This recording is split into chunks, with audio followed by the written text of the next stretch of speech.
Well, yeah, Snowboarders and Skiers for Christ is a global mission organization that's been around for 30 years now, and our mission is to be the light of Jesus in the shred culture. We call the culture that exists in and around ski towns the shred culture, because snowboarding, skiing is what we call shredding. A lot of people see ski resorts and ski towns as these resort destinations. A lot of times don't see what lies underneath the image of the resort. Ski towns have a suicide rate that is 5 times higher than the national average.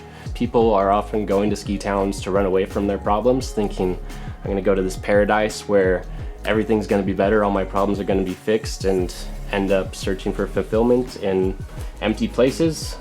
We exist to change the narrative. Growing up, I did independent studies in high school so that I could snowboard 4 days a week.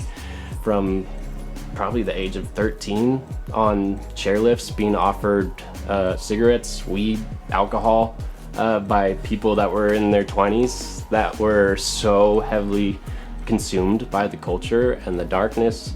The Lord was highlighting that for me and put on my heart, to do something about that, to address these things and to share the hope that I have with these people somehow.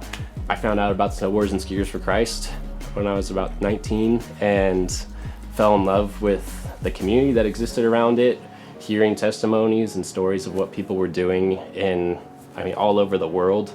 Conversations I've witnessed from my peers or that I've been a part of on chairlifts is incredible. Think about it, you have a 10 to 15 minute ride and you have a captive audience that can't go anywhere. Someone sharing with me and I'm like, do you know Jesus? Or do you have a faith? And people, I'm usually taken back when I say that because I'm like, oh my gosh, I can't believe I was that forward about it. But usually then I look back at them and they're like, yeah, no, I don't, or I did. And the conversation goes from there. We do kids camps all around the world. We do Bible studies in ski villages.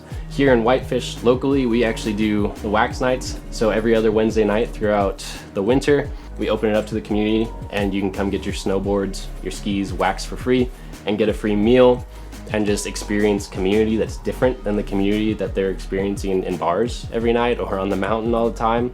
A big part of a lot of people's stories that come to be a part of this ministry is they finally got to a point where they realized that snowboarding is not it.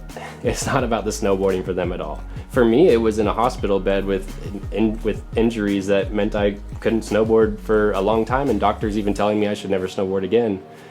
And so for me, surrender was a big part of jumping on board with this mission.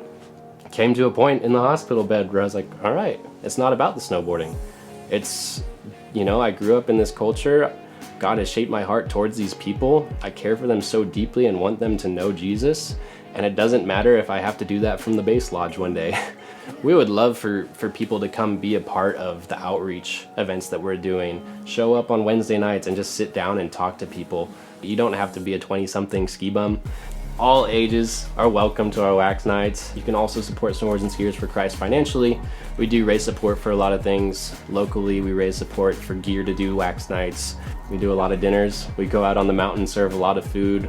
We do gift bags for people that have been injured snowboarding and might be laid up in bed. We bring them a goodie bag with things they might need while they're going through an injury, because that can be a dark place. Over these last few seasons, we've had a few people here locally give their lives to Christ because they came to be a part of what we were doing. They saw a bunch of snowboarders that were just like them, that looked like them, snowboarded like them, but lived differently, and were about something else and something bigger.